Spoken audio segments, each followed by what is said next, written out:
have a sweater here that has split on the cuff, and so I'm just going to take a look and sew this back up. So first, just take a peek and we'll see what happens. And it looks like it's still pulling apart. So we need to stop the bleeding. And if you are experiencing this same thing, make sure you look to see if your sweater was like sewn together on a machine, or is there a piece of yarn, just like the sweater, that's holding it together. And it looks like that's what we have here, is a piece of yarn. And so that means I'm just going to find the beginning and start to unpick it all the way back, which might be a little tricky, but let's see what we've got going on. Aha, see?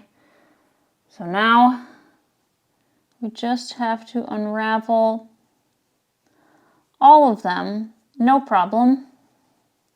You see I've got these little loops here. They are kind of frayed, but that's what I have to follow. Really not an easy task. Okay.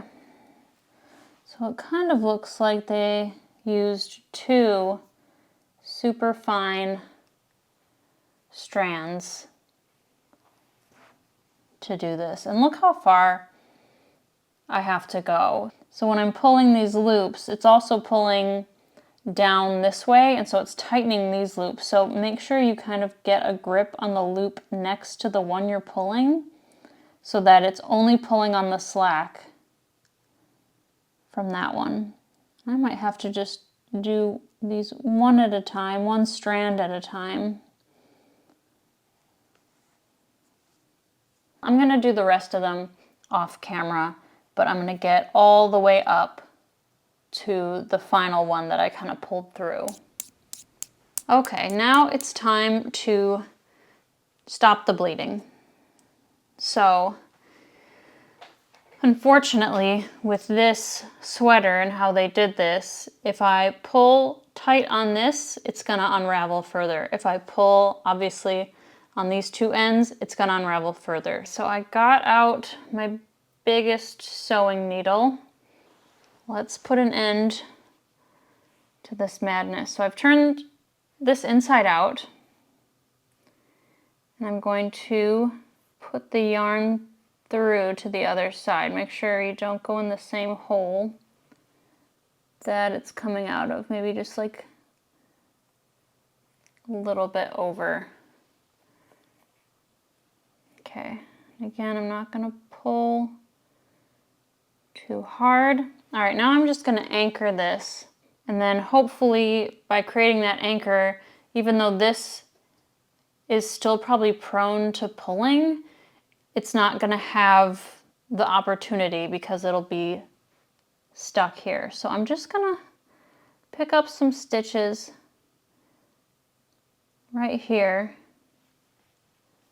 I'm going to go through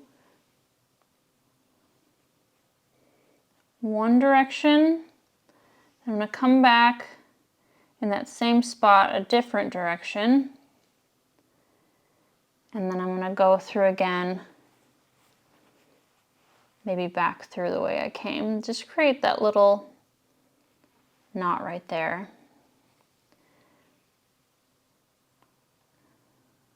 Okay, I'm going to come back through over to this side, because there's this little loop right here and I want to tack that down. So very carefully going through one seam, out the other.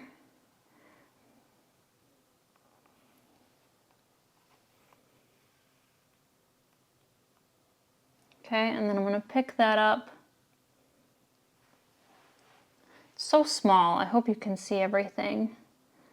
I'm going to pick it up. Kind of secure it. Okay, so hopefully that should be everything secure. And now I do have, you see this seam that kind of goes down this way, and then we have it over here as well till we can kind of get to our normal mattress stitch. So I'm just going to kind of go through back and forth.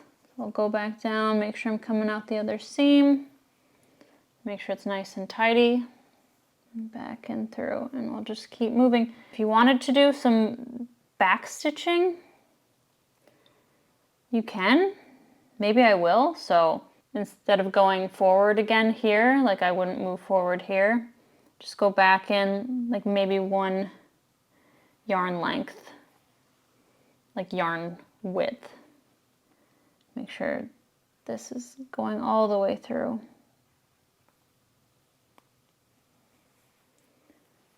And then we could just do a little bit of back stitching, maybe just on this side. So go back.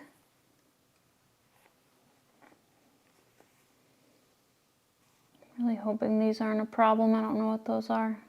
It's hard because I didn't make this. This is just from a store. This is my sister's sweater, actually. Okay, so we're getting up to the cuff area. And I think if you were to continue on stitching like this, it would be just fine. But I think what they did on the original was kind of a mattress stitch situation. So that's what I'm gonna do. I'm not 100% sure what was happening with this before, but I feel like I have enough left over to do mattress stitch and to weave in the ends. So that's exactly what I'm gonna do, which means I need to turn this back right side in. So I'm gonna stick my needle in so that it goes through the front. It's coming out the front. Okay. And then I'm gonna carefully transfer everything. Okay. So now we can get started on mattress stitch. If you haven't done mattress stitch before, I'm gonna link to my tutorial on it because it's gonna be easier to see using a thicker yarn that I use in my other tutorial than it's gonna be to see this, because this is gonna be hard even for me to see with my face shoved in it. Okay, so we want these facing each other, and what we're gonna do is go through and pick up the bars, like one stitch in on each side. And then basically what we do is we pick up bars here, pick up the corresponding bars here, and just go all the way up. And as we go through, just make sure that your the ends of your cuff are kind of matching up, because it's easy to sort of get that uneven. Okay. I might go 2 by 2.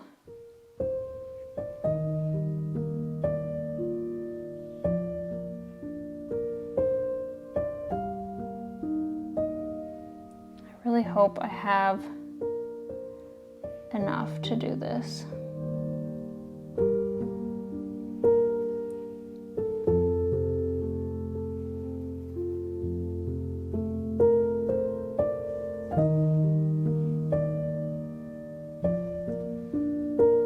Every so often pulling that tight, not super tight, because we want to make it look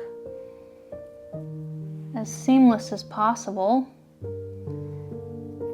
And after you tighten, just make sure, once again, that these are looking nice and even.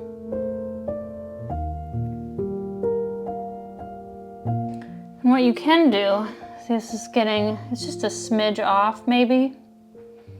So what you can do if it is off, this one's the taller one, so go ahead and grab more bars from there, or you could grab fewer bars from here if I wanted to do 1 bar and then 2.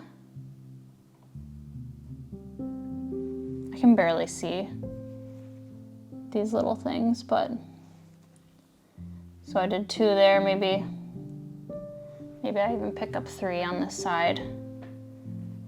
And just kind of keep an eye on it. Maybe a couple more. Just the 1 there.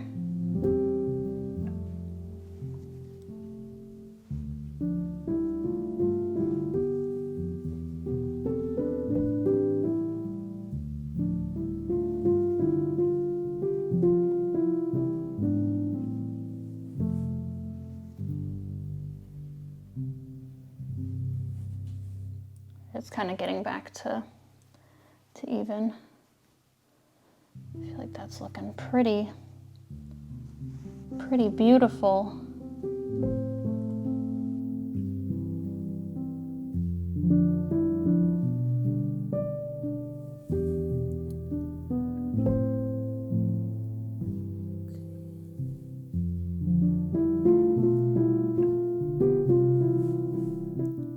Maybe just 1 more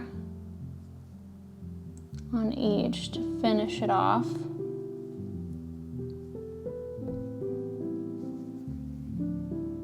Nice little tug. That looks pretty good. I feel happy with that. Okay. I might tuck this into the other side. And then I want to secure this better than it was. So I'm going to go ahead and make just another little knot right here on the ridge. Kind of like we did at the beginning. You just go through one way and then through those same stitches another way. And then I always finish it with the 3rd. Okay, and then for weaving in stitches on a ridge, I kind of just go back and forth. And I just tuck it in and I leave kind of as much tail as I can, just in case something like this happens where it comes loose and it unravels, and then we have plenty of tail to work with. And then our sweater is fixed. And our sister will be so excited. Yeah, I'm just gonna go all the way to the top. Why not? No need to cut all that off. All right, that's probably fine. Cut a little off. Whew. That looks pretty good.